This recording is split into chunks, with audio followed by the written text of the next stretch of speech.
Good morning. It is Thursday, May 21st, and we hope that you're having a good morning. And I want you to turn to Isaiah chapter 30, verse 21, and I'm going to talk to you about that in just a second. I'm not going to go into details, but just pray for these folks. Pray for Sandra and Steve Estes. Sandra's waiting on test results. Steve will be having surgery, outpatient surgery, a week from today. Pray for them. Pray for Johnny and Judy Hughes. Johnny's having surgery Tuesday. And so pray for them as they get ready through the weekend for this. Then J.C. Kelly and Joe, pray for them. I talked with J.C. yesterday at the post office for just a second, and he said that the doctor told him his foot was improved. So that's good news. And then we have folks traveling today and over this weekend going to see people for Memorial Day. So pray for them physically that they get there and get home safely. But while they're there, they're still physically safe and do what they have to do. But some folks are visiting family this weekend, and that's a good thing. We're slowly getting back into normal. And then also pray for your deacons and for myself as we're going to begin talking about, again, opening up our worship services soon. And we need God's voice. And part of what I'm talking to you about today is actually the part of that process. We need to listen for God's voice. So pray for those things. All right, Isaiah chapter 30. In Isaiah chapter 30, the context of the chapter is this. Isaiah is leading the rebellious people, and he's preaching to them, and they're not listening. That was part of what God said would happen to him. It was also the same with Jeremiah. We're going to be talking about Jeremiah Sunday morning. So their stories are similar. They're preaching, but nobody's listening. And so God tells Isaiah at the beginning of chapter 30 not to go to Egypt because of certain things. And then he talks to him about these rebellious people that he's dealing with. So he gets down to verse 18, and the pericope starts there, the Lord will be gracious. Now, turn there, Isaiah chapter 30, verse 18, and follow along with me. And then I'll get to the verse that we need to concentrate on. God said, therefore the Lord waits to be gracious to you, and therefore he exalts himself to show mercy to you. For the Lord is a God of justice. Blessed are all those who wait for him. And notice that who takes action in that verse, it's God. He's the center of the attention there. He takes action.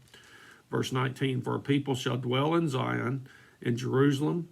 You shall weep no more. He will surely be gracious to you at the sound of your cry, and as soon as he hears it, he will answer you. And though the Lord gives you the bread of adversity and the water of affliction, yet your teacher will not hide himself anymore, but your eyes shall see your teacher. Now, I want you to notice in verse 20 that teacher is capitalized. You know why it's capitalized? It's because it's God himself. He is the teacher. Verse 21, he says, and your ears shall hear a word behind you saying, this is the way, walk in it. When you turn to the right or when you turn to the left. Then you will defile your carved idols overlaid with silver and your gold-plated metal images. You will scatter them as unclean things. You will say to them, be gone. God was directing Isaiah, this is how you follow my will. You follow my voice. And verse 21, your ears shall hear a word behind you saying, this is the way, walk in it, when you turn to the right or when you turn to the left. That verse is very special to me because in the late 90s, I started going to seminary because my church and my pastor there had wanted me to take some youth classes. So I had taken some basic seminary classes and some in youth. So I'd started. And then in 1999, I started full-time and dropped my youth ministry job and went full-time to seminary and finished my education in May of 2000.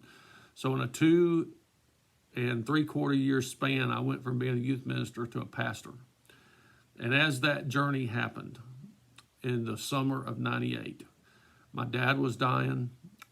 In June, he and Mom had an anniversary in June. We went down and had a big celebration. He was barely moving.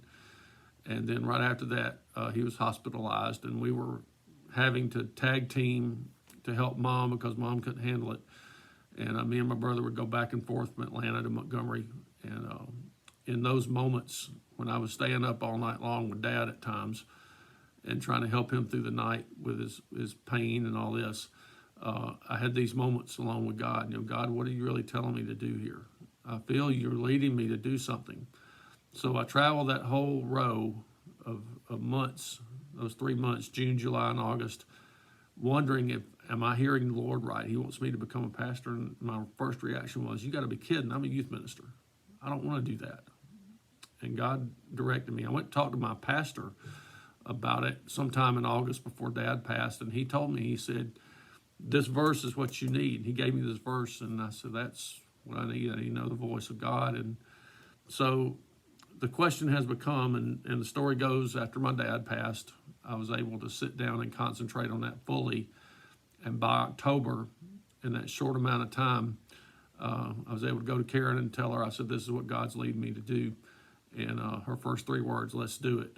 She was being prepared too. So we graduated in May of 2000. Our journey was over educationally. It was rough. But every step of the way, this verse was true. And I've had people ask me, how did you know that was God's voice? Well, you have to know who God is. You have to know God yourself. You have to know how to recognize his voice. We have people in our lives that we don't need caller ID. We don't need somebody to tell us who's calling. Sometimes we just pick up the phone and say hello, and when we hear that voice, we know who it is without having to look. It's the same way with God. When you know him, you know it's him. And so my first class after Dad passed away and I started going full time, I walked into systematic theology. Dr. Don Adderhole was my teacher, one of the most wonderful men I've ever known. A great teacher, a great person of knowledge of the Bible. He taught us Greek also and made it easier than it is. But Dr. Adderhole just had a simple approach.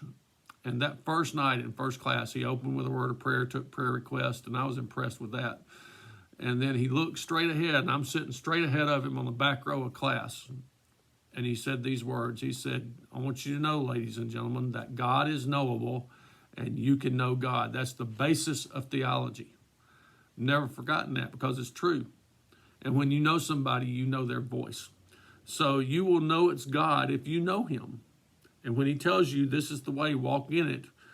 And then he will tell you when you turn to the right or turn to the left, he will tell you if that's the right way. And I will testify to this. There have been times when I turned to the right and God said, whoop, wrong way. I want you to go left. Or I want you to stop and wait. But I knew it was his voice. And the way you know it, because you know him and you know who he is. So you have to spend time reading his word, studying his word, praying, listening. Prayer is just not talking. Prayer is a lot of listening. And then you apply it. You do what it says. There's been so many times in your life and in my life that we've had to do that. So I hope that would encourage you. Listen to God's voice. It's getting more important every day. We need to listen to what God's directing us to do. Hope you have a great day. We will see you tomorrow morning.